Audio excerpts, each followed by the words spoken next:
home game of the regular season there at the Field of Dreams. They will have a playoff game most likely there at that field later on. But for tonight, they got the victory 4-2. The starting pitcher tonight, Alexis Sanchez, got tonight's win, only allowing 1 hit and 1 run and striking out 6 batters. And again, for Arsenic, she led the team with 2 RBIs there for the Flyers tonight. And their final regular season game will be at San Antonio Christian. That'll be there on Tuesday night. Well, however, too, some 4A action there in the district there. How about Rockport Fulton hosting Port Lavaca Calhoun? Again, for this one for Rockport, they are a team that is hot right now. They're one of the top teams ranked in there. For Calhoun, they're trying to find their footing, and for Rockport, they got some big-time hits. Again, as you saw, Maddie Dykes sneak one there down the left field gap, and they got a run in to score. And again, already up 1-0 there, the Pirates were, and they got good defense as well. They added some more runs in the 5th inning. Logan Wood gets a nice little play over to the pitcher, and again, missed mistakes and errors there were for Calhoun, and guess what? They didn't get the job done. They lost this game 2-0 in this one. And for Calhoun, they're going to be back in action there again next week versus Sinan.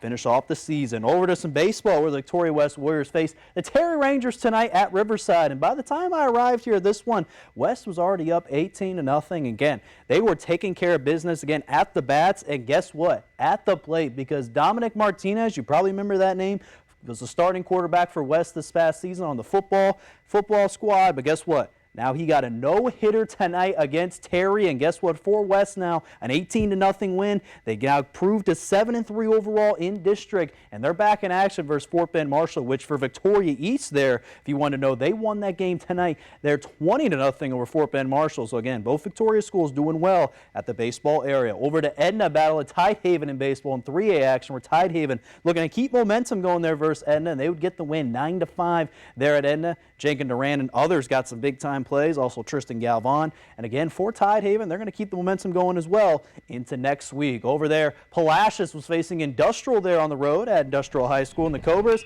they trying to get back on modem. They've lost a couple games as of late, but guess what? They got back on track tonight, winning 5-2. They got some big production from their pitchers and other batters there. Again, they're going to be back in action for Industrial against a really tough team in Hallettsville this year. Undefeated in the district right now at 10-0. We'll see if that keeps going.